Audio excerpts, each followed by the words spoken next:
فأنا ناصح لإخواني بالصدع بالحق. تبيض وجوههم، السكوت في مسألة الحزبية يضرها، فاصدع بما تؤمر وأعرض عن المشركين.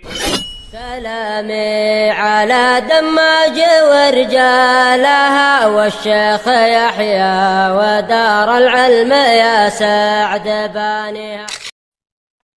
بسم الله الرحمن الرحيم. الحمد لله والصلاة والسلام على رسول الله وعلى آله وصحبه ومن والاه. Kita lanjutkan ya kan beberapa faedah yang masih bisa kita ambil dari surat Al-Maidah sampai ayat yang ke-63. Di antaranya adalah lanjutan dari yang kemarin.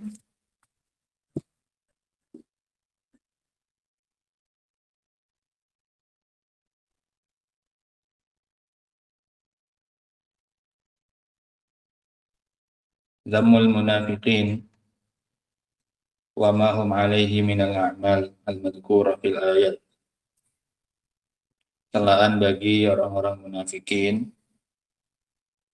dan peringatan dari apa yang mereka lakukan dan peringatan dari perbuatan mereka yang disebutkan di dalam ayat.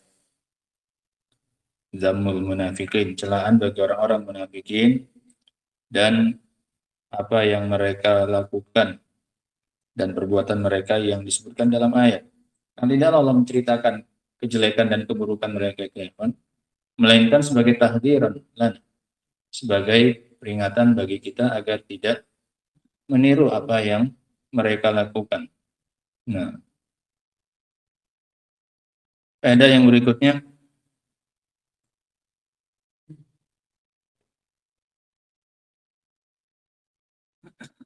dhammu ma alaihi rabbaniyun wal ahbar min tarkin nahi an qawlil ismi wa akli suht.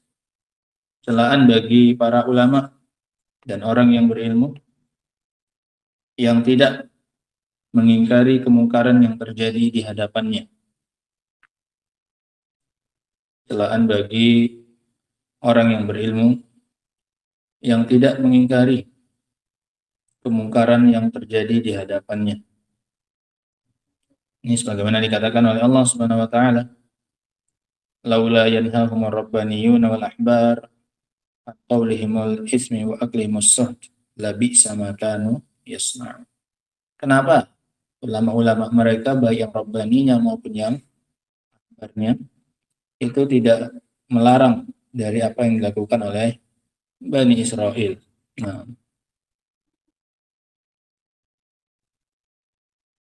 faedah yang berikutnya, at-tahdzir min aklil malil haram. At-tahdzir min aklil malil haram, peringatan dari memakan harta yang haram. Wa aklihimus suht,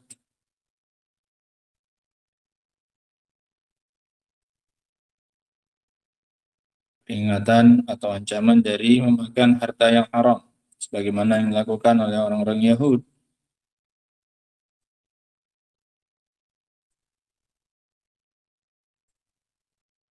Wa annahu sababun li suhtil mal, dan itu akan menjadi sebab habisnya harta. Dan paling minimalnya yang habis adalah keberkahan yang ada pada harta tersebut. Nah, ini kan beberapa faedah secara garis besar yang bisa kita ambil dari ayat-ayat yang sudah kita bacakan. Kita tambah sedikit ya, kan?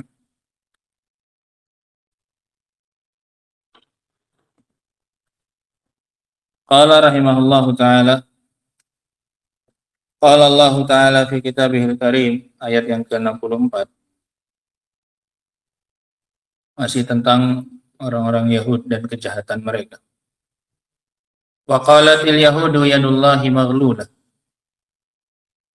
dan berkata orang-orang Yahudi, tangan Allah itu terbelenggu. Kenapa mereka mengatakan tangan Allah itu terbelenggu? Apa alasan orang Yahudi mengatakan bahwasanya tangan Allah itu terbelenggu? Alasannya adalah karena kata mereka masih ada orang yang miskin. Kenapa Allah Subhanahu wa taala tidak memberi mereka harta? Sehingga ini jadikan alasan oleh mereka bahwasanya tangan Allah itu terbelenggu. Allah pelit. Allah nggak mampu mengayakan hamba-hambanya semuanya. Ini alasan kenapa mereka mengatakan yadullahi maghlulah. Sehingga bukan ujuk-ujuk mereka mengatakan tangan Allah itu terbelenggu. Tapi karena mereka mempertanyakan hikmahnya Allah Subhanahu wa taala. Kenapa kalau Allah itu maha kaya, kenapa masih ada orang miskin? Sehingga pertanyaan-pertanyaan yang seperti ini yang menafikan hikmahnya Allah Subhanahu wa taala. Ini adalah salafnya adalah orang-orang Yahudi yang mempertanyakan hikmah dari perbuatan Allah Subhanahu wa taala. Ini diantara kejahatan mereka yang setelahnya. Di antara kejahatan Yahudi selain yang telah disebutkan adalah mereka mengatakan tangan Allah itu terbelenggu. Ghullat aydihim. Allah balikkan tuduhan mereka itu kepada diri mereka. Bahkan yang terbelenggu itu adalah tangan mereka. Tangan mereka yang terbelenggu, bukan tangan Allah Subhanahu wa taala. Mereka itu yang pelit, mereka yang bakhil. Nah, saking cintanya mereka kepada harta, tadi sudah disebutkan sampai-sampai mereka pun rela memakan dari harta yang haram. Saking cintanya mereka kepada harta. Dan itu sudah rumus. Ketika seorang itu memiliki sifat syuh, yaitu al-hirs alal jam', maka itu pasti akan diikuti dengan sifat bukhl. Itu sudah pasti. Ketika dia semangat untuk mencarinya dengan berlebihan, dengan melampaui batas, dia cari, maka dia pasti akan jadi orang yang pelit. Karena dia sudah berusaha dengan sekuat tenaganya untuk mendapatkannya. Apapun akan dia lakukan untuk mendapatkan harta. Maka orang yang seperti ini biasanya akan berat untuk apa ini? Mengeluarkannya. Karena dia merasa perjuangan dia untuk mendapatkan harta itu sudah sangat besar. Makanya sering digandengkan oleh Allah Subhanahu wa taala antara syuh dengan bukhl. Yang satu sebab, yang satu akibat. Sebabnya adalah syuh, karena dia syuh, makanya akhirnya jadi apa? Bakhil. Makanya dilarang oleh Allah Subhanahu wa taala syuh. Iyyakum wasyuh. Fa innama ahlaka man kana qablakum asyuh. Hati-hati kalian dari syuh. Ini terlalu semangat dalam nyari harta, dalam mengumpulkan harta, sampai semuanya diterjang. Nah, dikarenakan yang membinasakan orang-orang sebelum kalian itu adalah syuh. Dan Allah puji orang-orang yang diselamatkan dari sifat ini. Wa may yuqa syuhha nafsihi fa ulaika humul muflihun. Barang siapa yang diselamatkan, dijaga dari sifat syuhnya, maka dia adalah orang-orang yang beruntung. Karena dia tidak punya syuh, maka dia akan gampang untuk mengeluarkan. Karena dia merasa nggak terlalu banyak usaha yang dia lakukan, nggak terlalu berat untuk mencarinya. Sehingga yang ada pada tangan dia itu tidak berat bagi dia untuk melepaskan. Karena dia juga mencarinya tidak dengan apa ini? Sekuat tenaga juga. Ini kenapa Allah Subhanahu wa taala melarang dan memperingatkan dari yang namanya syuh. Akhirnya ini yang dikembalikan kepada orang-orang Yahudi ini. Ullat aidihim. Tangan mereka yang terbelenggu. Walu'inu bima qalu. Dan mereka dilaknat dengan sebab ucapan mereka itu. Yang menuduh Allah Subhanahu wa taala. Bal yadahu mabsutatan. Bahkan kedua tangan Allah itu terbentang. Isbatul yadaini lillahi azza wa jalla. Laiqah bijalalihi wa kamalihi. Di sini terdapat penetapan sifat dua tangan bagi Allah Subhanahu wa taala. Bal yadahu mabsutatan. Pakai musanna. Pakai kalimat yang menunjukkan dua. Bal yadahu mabsutatani yunfiku kaifa yasha. Allah menginfakkan sesuai dengan kehendak Allah Subhanahu wa taala. Sehingga sini Allah ingin menegaskan alasan dari mereka menuduh Allah adalah karena adanya orang miskin. Allah tegaskan bahwasanya Allah akan memberi sesuai dengan yang Allah apa ini? Kehendaki. Sehingga itu hak prerogatifnya Allah Subhanahu wa taala, enggak bisa diganggu gugat. Terserah Allah ingin memberi siapa, ingin menahan siapa, terserah Allah. Nah, dan bukan berarti itu tanda Allah pelit. Allah sudah katakan di awalnya, kedua tangannya Allah itu terbentang. Allah akan memberi siapa saja, tapi yang Allah kehendaki. Berarti yang miskin itu bukan karena Allah tidak mampu mengkayakannya, tapi karena memang Allah berkehendak untuk dia menjadi apa? Miskin. Sehingga itu pilihan dari Allah Subhanahu wa taala, kehendak dari Allah Subhanahu wa taala, bukan karena Allah tidak mampu untuk menjadikannya kaya. Ini loh bantahannya wahai orang-orang Yahudi. Nah, ini luar biasa ya. Wala yazidanna katsiran minhum. ma unzila ilaika min rabbika tughyanan wa kufra. Dan akan semakin bertambah banyak dari mereka apa yang telah diturunkan oleh Allah kepadamu akan membuat mereka semakin tughyan, semakin melampaui batas dan semakin kufur. Ini tabiatnya mereka. Semakin mereka diperingatkan malah semakin jauh kekufurannya. Semakin diperingatkan, semakin turun ayat malah semakin kufur. Waliyadzubillah. Dan ini bukan sifatnya seorang kaum mukminin. Nah, ketika datang ayat Allah Subhanahu wa taala, kemudian yazidu tughyanan wa kufra.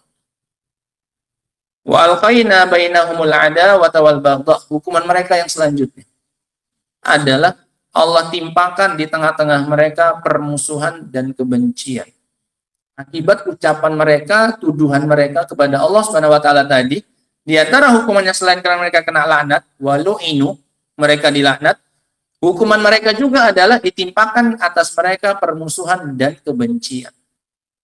Sehingga ada bentuk hukumannya.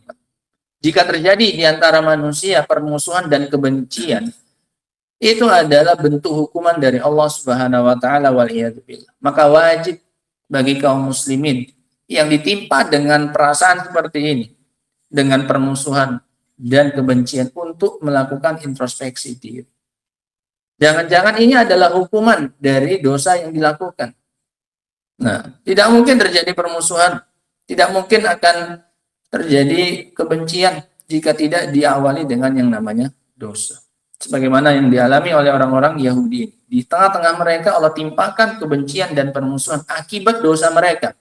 Ucapan mereka bahwasanya tangan Allah itu terbelenggu. Ila yaumil qiyamah. Dan itu akan terjadi sampai hari kiamat. Kebencian dan permusuhan itu. Kullama awqadu naran lil harb afahallah.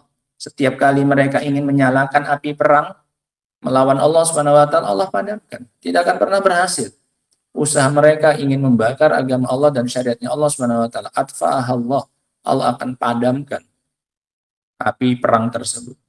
Wa yas'auna fil ardi fasada, dan mereka akan senantiasa melakukan di muka bumi kerusakan, orang-orang Yahudi. Wallahu la yuhibbul mufsidin, dan Allah Subhanahu wa taala tidak mencintai orang-orang yang berbuat kerusakan.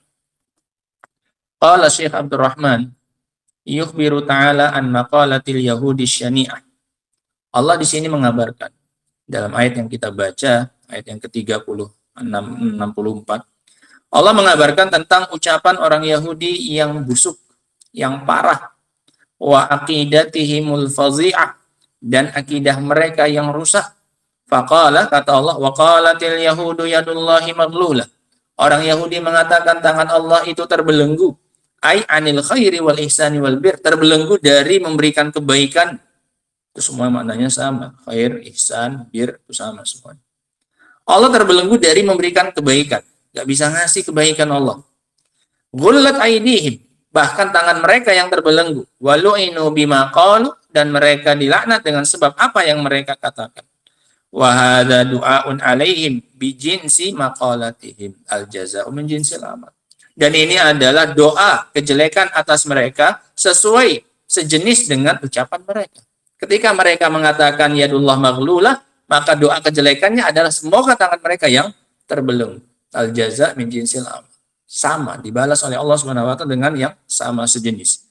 Fa inna kalamahum mutadamminun li fasfillahil karim bil bukhli wa adamil ihsan. Karena ucapan mereka itu mengandung pensifatan kepada Allah yang Maha Dermawan dengan sifat bakhil. Ini pensifatan mereka kepada Allah dengan sifat bakhil. Wa adamil ihsan, dan Allah enggak mampu berbuat baik kepada makhluknya. Fajazahum bi an kana hadzal wasf muntabiqan alaih. Maka Allah balas mereka bahwasanya sifat itu justru diterapkan pada mereka. Mereka ingin menuduh Allah pelit, bahkan Allah katakan mereka lah yang pelit, dan Allah jadikan mereka hamba yang pelit. Fakanu abkhalun nas, maka jadilah mereka sebagai manusia yang paling bakhil. Manusia paling bakhil itu adalah Yahudi. Kena hukuman mereka akibat ucapan mereka menuduh Allah apa ini? Bakhil. Fakanu abkhalan nas wa aqallahum ihsanan, dan yang paling sedikit kebaikannya. Wa aswa'ahum dhannan billah, dan yang paling suudzon kepada Allah Subhanahu wa taala. Wa ab'adahum an rahmatih, dan yang paling jauh dari rahmatnya Allah. Karena tadi kena laknat. Dan yang paling jauh dari rahmat Allah, allati wasi'at kulla syai', padahal rahmat Allah itu meliputi segala sesuatu. Wa mala'at aqtaral alamil ulwi wasufli, dan memenuhi belahan dunia, benahan alam atas dan bawah. Rahmat Allah itu meliputi alam atas dan alam bawah, langit dan bumi. Walihada qal, oleh karena itu Allah katakan bal yadahu mabsutatan, bahkan kedua tangan Allah itu terbentang, yunfiku kaifa yasha, Allah berinfak sesuai dengan yang dikehendaki oleh Allah. La hajra alaihi wala mani ayamna'uhu mimma ar, tidak ada yang menghalangi Allah dari apa yang ingin dia lakukan. Siapa yang ingin Allah jadikan kaya, tidak ada yang bisa menghalanginya, kemudian orang itu jadi miskin.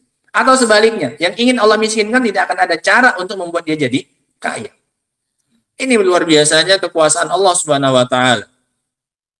Fa innahu ta'ala qad basata fadlahu wa ihsanahu ad-dini wad dunyawi, karena Allah telah menghamparkan karunia-Nya dan kebaikannya, baik yang dalam bersifat agama maupun keduniaan.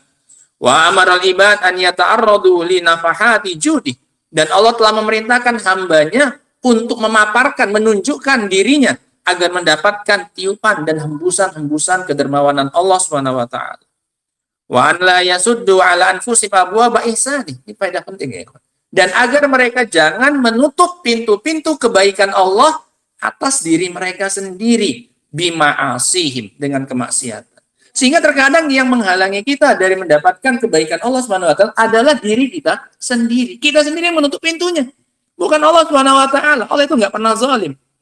Tapi karena kita yang menutup pintunya, ya wajar kalau kita tidak mendapatkan pemberian dari Allah Subhanahu wa taala. Karena kita sudah menutup pintu kita sendiri dengan melakukan kemaksiatan, waliyazubillah. Nah, fa yaduhu sahna fa yaduhu sahaul laili wan nahar. Sehingga membahas yang seperti ini ya, ini jauh lebih penting, terutama di hari-hari yang seperti ini. Banyak perdebatan masalah kapan Id, kapan apa segala macam, ini dari tadi malam nggak pernah selesai. Nah, jauh lebih penting bagi kita untuk mengoreksi bagaimana puasa kita selama ini. Nah, dan kebanyakannya juga yang berbicara dalam masalah ini hanya banyak ikut-ikutan saja. Nah, dan kalau kita mau kembalikannya kan kepada khilafnya mutaqaddimin, itu mereka sebenarnya hanya membatasi khilaf itu pada 3 pendapat sesuai dengan yang dinukil oleh Syekhul Islam Ibnu Taimiyah rahimahullahu taala. Itu hanya terbatas pada 3 pendapat saja. Ini biar kita bisa menyikapinya dengan baik dan bijaksana. Sampai ada yang mengatakan haram puasa hari ini. Haram berarti dapat apa ini yang puasa? Dapat dosa. Ini tanggal 1 Syawal, haram puasa hari raya tanggal 1. Wih, kalau mau dibalik itu sebenarnya gampang. Lebih keras lagi balikannya, serangan baliknya. Haram nggak puasa di bulan apa? Wah, itu ditinggalkan rukun apa? Islam. Tapi kan nggak kayak gitu cara berdebatnya. Iya kan? Kalau kita mau berdasarkan keyakinan kita mau membalas itu juga jauh lebih parah konsekuensinya. Puasa di tanggal 1 Syawal paling hanya haram gitu saja, sudah haram. Lah ini yang nggak puasa, kalau mau dibalik, kalau mau diserang. Nah, konsekuensinya adalah meninggalkan rukun apa? Islam. Lebih parah lagi, tapi nggak kayak gitu. Kayak gitu sampai-sampai. Dan yang bicara juga kadang-kadang orang yang nggak, ya belajarnya gitulah. Tapi sampai membuat dosa orang lain itu, ya Allah. Nah, ingat ya haram puasa, ingat ya, katanya, sampai mengancam. Ini kan kayak gini-gini ini kan nggak bagus gitu. Nah, mending kamu tulis tulisan ilmiah segala macamnya, biar orang lain yang baca, orang lain yang nimbang, orang lain yang ambil, itu jauh lebih bermanfaat. Nah, bagaimana kita dengan hadis Nabi SAW, as-shaumu yauma yasumun nas wal fitru yauma yuftirun. Puasa itu hari di mana manusia itu berpuasa, Idul Fitri itu di mana manusia beridul fitri, dan yang lain-lainnya dari adillah. Nah, ini kalau mau kita bacakan khilafnya yang disebutkan oleh Syekhul Islam ya, kan? Biar kita bisa membatasi permasalahan itu tidak merembet sampai ke mana-mana. Disebutkan oleh Syekhul Islam Ibnu Taimiyah rahimahullahu taala bahwasanya ketika seseorang melihat hilal, dia melihat ini, tapi tidak diakui apanya? Penglihatannya. Enggak, kata pemerintah atau kata penguasa, enggak. Apa yang harus dia lakukan? Maka kata Syekhul Islam, orang berbeda pendapat tentang orang ini. Apa yang harus dia lakukan? Ini dia sendiri sudah melihat apa itu? Hilal ya. Nah, ini enggak dia melihat di tempat yang lain atau tempat yang lain yang melihat. Dia sendiri yakin itu hilal, tapi enggak diterima apanya? persaksian. Maka khilafnya kata Syekhul Islam rahimahullahu taala ada 3 pendapat dan ketiga-tiganya itu riwayat dari Imam Ahmad. Saking besarnya masalah ini, 3 pendapat. Semua pendapat Imam Ahmad apa ini? Ada dari tiga-tiga. Ada satu riwayat mengatakan Imam Ahmad ikut pendapat yang pertama, ada pendapat riwayat yang lain dari Imam Ahmad juga mengikut pendapat yang kedua, ada pendapat juga dari riwayat yang lain Imam Ahmad mengikuti pendapat yang ketiga. Sehingga 3 pendapat ini semuanya ada riwayat siapa? Ahmad. Saking ini masalah apa ini? Masalah besar gitu. Sampai Imam Ahmad aja punya 3 riwayat, masing-masing ikuti apa ini? Semua pendapat itu. Nah, kata beliau rahimahullahu taala, beliau kan Hambali ya, maka beliau menguasai mazhabnya Imam Ahmad. Nah, 3 pendapat, wahiyya salatu riwayat an Ahmad, kata beliau. Yang pertama pilihannya, anna alaih, anggap aja ini pilihan. Nggak usah jadikan khilaf misalnya. Biar enak gitu loh. Yang pertama anna alaihi an yasuma. Dia harus apa ini? Puasa. Ini untuk Ramadan, ya kan? Ketika dia ngelihat ini udah hilal Ramadan, tapi nggak diakui, maka dia harus apa ini? Puasa. Wa an yuftiru sirron. Tapi nanti ketika Ramadan dia apa? Buka, tapi apa? Diam-diam saja. Sirron. Enggak diapakan. Diharon, raya, apa kalian tuh puasa? Nah, ini yang pertama. Dia bukanya apa? Sirron. Wa huwa mazhabus Syafi'i. Ini pendapat Imam Syafi'i. Kalau untuk Ramadan dia tetap apa? Puasa.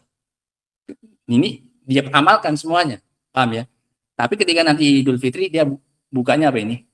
Dia bukanya sirron, diam-diam. Tidak dia tampakkan bahwasanya dia sudah tidak apa ini? Puasa.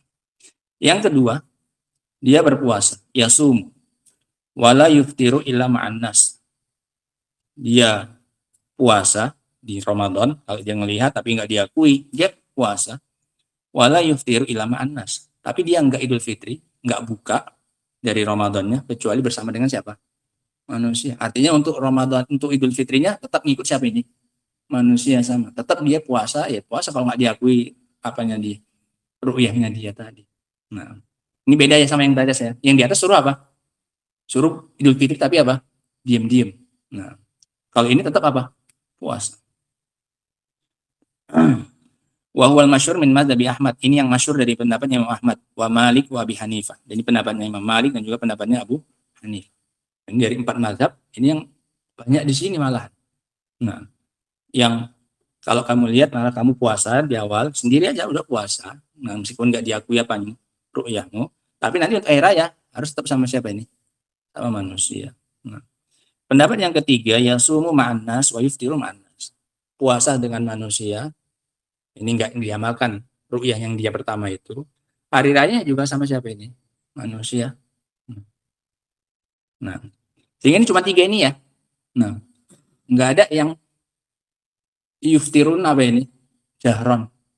Buka dengan terang-terangan ini nggak ada. Nah, menampakkan terang-terangan bahwasanya dia apa ini? Wah, kalau pilihan ini cuma 2 ini. Kalau mau buka silakan buka apa ini? Diam-diam. Kalau mau hari raya diam-diam. Kalau mau puasa ya puasa bersama dengan siapa ini? Manusia. Nah, karena kan ru'yahnya dia nggak dianggap. Nah, kemudian ini yang beliau kuatkan. Kalau beliau pribadi, Syekhul Islam ini yang zahirnya beliau kuatkan karena beliau ini yang bawakan dalilnya ini. Wa hadza azharul aqwal. Yang terakhir ini pendapat yang paling apa ini? Tampak liqaulin Nabi sallallahu alaihi wasallam, saumukum yauma tasumun. Puasanya kalian adalah di mana kalian itu berpuasa. Wa fitrukum yauma tuftirun, dan berbukanya kalian adalah hari di mana orang-orang berbuka. Rawahu Tirmidzi dan seterusnya. Nah, sehingga ini nukilannya ya kan, agar kita bisa membatasinya hanya sebatas ini saja gitu. Sehingga silakan bagi yang meyakini misalnya ini sudah bukan Ramadan, ya silakan, mau keyakinan tidak puasa silakan, tapi nggak usah apa ini, nggak usah heboh. Nah, apalagi di tempat yang kita tahu mereka meyakini itu apa ini? Masih apa? Masih puasa. Ini enggak. Statusnya semuanya isinya pengumuman apa ini?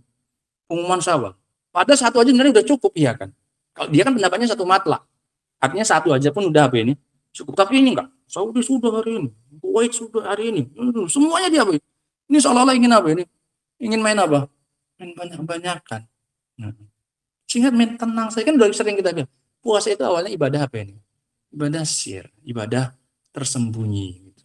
Nah, Ya kalau kamu enggak, ya sudah. Makanya tadi ada pendapatnya Imam Syafi'i, kalau mau apa ya sudah sir saja. Nah, ya tetap dia puasa, kenapa? Karena nggak nampak penyelisihannya terhadap siapa ini? Manusia. Kenapa kok di Ramadan disuruh puasa? Karena nggak ketahuan dia sedang apa ini? Puasa. Nggak ada pengaruhnya. Kalau mau tetap hari raya tapi apa ini? Disirkan. Gitu. Ini ya, Ikhwan, biar kita bisa mendudukkan permasalahan ini. Bukan kita tidak mengikuti apa yang terjadi, kita ikuti. Cuman nggak terus-terusan kita membahas masalah ini tiap tahun, bosen lama-lama. Nah, Allah musta'an. Sehingga apalagi sampai ada yang kita sebutkan tadi sampai dibilang berdosa segala macamnya. Waduh, ini ucapan-ucapan yang berat ini ya. Konsekuensinya pun apa ini?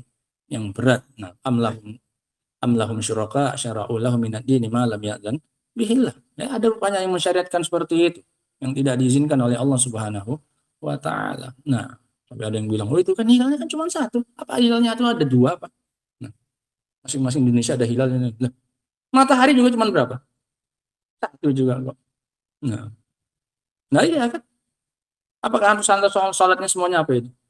Serentak? Itu juga bendanya yang ditengok. Jadi sini belum nampak, besok baru apa?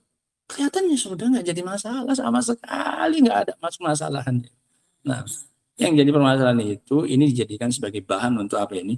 Menimbulkan permusuhan, menjatuhkan yang lainnya, menjelekkan yang lainnya dan yang lainnya. Sehingga ada yang namanya fiqhul khilaf, ada yang namanya adabul khilaf dan yang lain-lainnya itu dipakai ya, ikhwan. Nah, sehingga permasalahan bukan cuma masalah ilmiah saja. Nah, sampai-sampai kita katakan tadi banyak para ulama yang mengatakan dia sendiri pendapatnya satu matlab, tapi ketika terjadi yang seperti ini maka mereka mengatakan sudah ikut dengan siapa ini? Penguasa saja dalam rangka untuk meminimalkan apa ini? Meminimalkan khilaf sebagaimana Ibnu Mas'ud. Nah, ikut sholat di belakangnya siapa ini? Utsman, padahal dia meyakini sholatnya di Mina itu cuma berapa ini? 2. Utsman ikut sholat 4 rakaat, ya dia pun ikut apa ini? 4 saja. Ketika ditanya, kamu kan tahu itu cuma sholatnya harusnya 2, kamu ikut 4 juga. Al-khilafu apa ini? Syar. Dia menyelisih itu apa katanya? Jelek. Nah, ini skala siapa ini? Sahabat. Ada hal lain yang jauh lebih besar yang ingin mereka jaga daripada hanya sekedar mempertahankan apanya? Keyakinan. Itu yang namanya fikih itu ya. Mereka enggak ngotot, udah 2 aja lah. Pokoknya ini yang sunnahnya Rasul. Abu Bakar juga 2, Umar juga 2 rakaat sholat di sini. Ini Utsman kok 4, kamu kok ikut? Murid-muridnya tahu semua, kok tetap ikut kamu? Ibnu Mas'ud dengan entengnya mengatakan al-khilafu syarrun. Nyelisih dia itu apa ini? Jelek itu. Udahlah ikut sholat 4 saja sudah. Demi apa ini? Apalagi Ibnu Mas'ud punya apa ini? Punya suara. Kalau dia tampak kan dia bakal apa ini? Bakal diikuti orang banyak. Sehingga hal-hal yang seperti ini kan yang kadang kurang diperhatikan, terutama saat-saat seperti ini. Ini udah 29 hari pertama kayak gitu statusnya. 29 hari sama akur segala macam. Tiba sekarang gara-gara 1 hari apa ini? Gontok-gontokan, sikat-sikatan apa? Hilang yang 29 hari gara-gara berapa? 1 hari ini. Nah, Allah musta'an. Yang aneh lagi ada yang nukil pendapatnya Syekh Abdul Hamid. Syekh Abdul Hamid udah ngomongkan. Padahal Syekh Abdul Hamid sendiri Al-Hajuri Habibullah Ta'ala menyuruh bagi yang belum tetap ikut sholatnya dengan siapa? Pemerintah. Nah, ini kan aneh. Nyomot pendapatnya di satu sisi, tapi satu sisinya dia apa kan? Tinggal. Nah, ini kemarin pernah ada jadi pembahasan kita ya. Sekarang mana coba yang sholatnya tetap ikuti negara lain? Ya kan? Yang sholatnya ngikuti negara apa? Negara lain. Ya kebanyakannya ya ulama-ulama paling yang kalaupun disebutkan kita belum pernah kita baca, ya ulama belakangan gitu. Yang sholatnya tetap mengikuti itu pun jarang. Mereka rata-rata semuanya menyuruh tetap sholat di tempat yang negaranya itu apa ini? Berlaku. Nah, wallahu musta'an. Sehingga ini ya kan kalau mau dirinci sedikit. Ini tadi mumpung pembahasannya ini masalah sebenarnya yang menutup pintu kebaikan Allah itu adalah siapa ini? Diri kita sendiri dengan sebab apa ini? Kemaksiatan. Jadi membahas yang kayak gini ini jauh lebih penting. Puasa kita selama ini bagaimana? Apakah sudah pantas kita ini berhari raya? Daripada memperselisihkan hari rayanya, mending kita mempermasalahkan diri kita sudah pantas atau belum kita untuk apa ini? Berhari raya. Kok udah selisih berhari raya, pantas atau belum hari raya aja belum tahu gitu loh. Nah, untuk apa tujuannya? Untuk tujuannya di Ramadan yang berikutnya bisa kita apa ini? perbaiki, bisa kita tambal yang sobek-sobeknya itu segala macamnya. Nah, hal-hal yang seperti ini remeh asli. Persisian-persisian yang seperti ini sangat-sangat apa ini? Sangat remeh. Tidak sepantasnya dijadikan sebagai bahan apa ini? Bahan untuk saling menjatuhkan, bahan saling untuk memojokkan dan yang lain-lainnya. Allah musta'an. Fayaduhu sahhaul laili wan nahar. Maka tangan Allah itu dermawan siang dan malam. Nah, wa khairuhu fi jami'il awqat midrarun. Kebaikan Allah itu berlimpah, midrar. Seperti hujan itu, midrar. Jami'al awqat, di sepanjang waktu. Yufarriju karban. Allah melapangkan yang sempit. Wa yuzilu ghamman, dan menghilangkan kesedihan.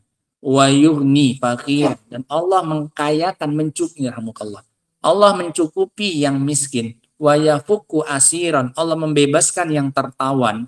Wa yajburu kasiran, Allah memapah, Allah menambal yang patah. Nah, wa yujibu sa'ilan, Allah menjawab orang yang meminta. Wa yu'ti fakiran a'ilan, dan Allah beri orang yang fakir, yang miskin. Wa yujibul mutarrin, Allah jawab doanya orang yang dalam keadaan terkepepet, terpaksa. Wa yastajibu lisa'ilin, Allah mengijabahi para peminta. Wa yun'imu alaman lam yas'al, bahkan Allah memberi nikmat kepada orang yang tidak apa ini? Minta sekalipun.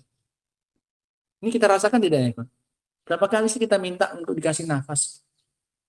Nggak pernah kan? Sujud aja kita nggak pernah, ya Allah berilah aku nafas untuk hari ini atau untuk kedepannya. Nggak pernah kita minta. Tapi Allah apa ini? Beri. Nggak pernah kita minta makan. Padahal boleh nggak minta makan sama Allah? Ini nggak ada makanan, udah sering kelaparan. Boleh nggak minta makan? Boleh. Mana dalilnya? Ya ibadi kullukum ja'iun illa man at'amtuhu fastat'imuni ut'imkum. Wahai hamba Allah, kan ada orang-orang yang kelaparan, kecuali yang aku kasih makan, maka mintalah makan kepadaku, aku akan ngasih apa ini? Maka tapi nggak pernah kita minta apa ini? Minta makan sama Allah dalam sholat. Dikasih makan nggak? Dikasih. Ini luar biasa. Yun'im alaman lam yas'al. Allah ngasih nikmat kepada bahkan orang yang tidak pernah apa ini? Minta. Nggak pernah minta dikasih. Bagaimana kalau apa ini? Minta. Kalau nggak dikasih juga berarti ada yang apa ini? Menghalangi gitu. Nah. Wa yu'afi min talabil man talabal afiyah, dan Allah sembuhkan bagi yang meminta kesembuhan. Wala yuhrim min khairihi asiyan. Allah tidak menghalangi dari kebaikannya bahkan pelaku apa ini? Maksiat. Yang tadi nggak memintakan, diem aja dia. Nah, kalau yang buat baik dikasih wajar, yang nggak minta pun dia apa? Yang maksiat pun juga apa? Dikasih. Enggak dihalangi.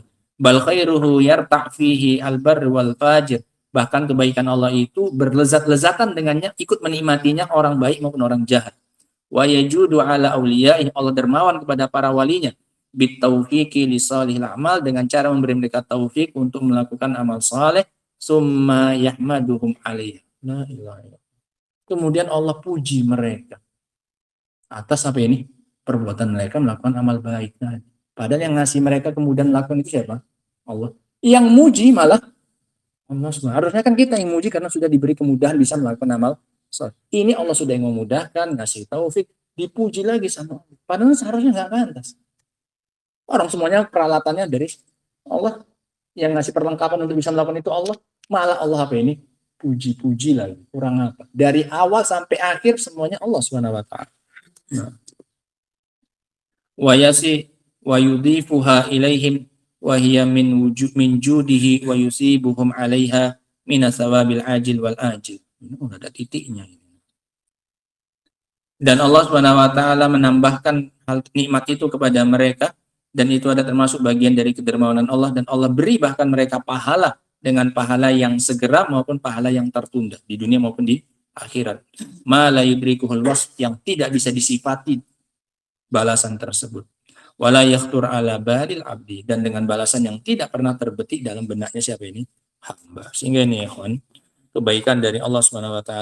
Ini beliau ingin mengomentari atau menjelaskan makna firman Allah SWT, bal yadau mabsutatan. Bahkan ya tangan Allah itu apa ini? Terbentang luas. Bahkan siapa saja bisa apa ini? Dapat pelaku maksiat, orang kafir sekalipun tetap tidak dihalangi Allah dari mendapatkan apa ini? Kenikmatan. Kok bisa-bisanya mereka mengatakan tangan Allah ini apa ini? terbelenggu. Artinya dengan melihat apa yang terjadi ini saja sebenarnya tidak cukup untuk membuktikan bahwasanya tangan Allah ini terbuka, terhampar. Nah, wallahu taala a'lam bissawab. Subhanakallahumma bihamdika asyhadu an la ilaha illa anta astaghfiruka wa atubu ilaik. Walhamdulillah.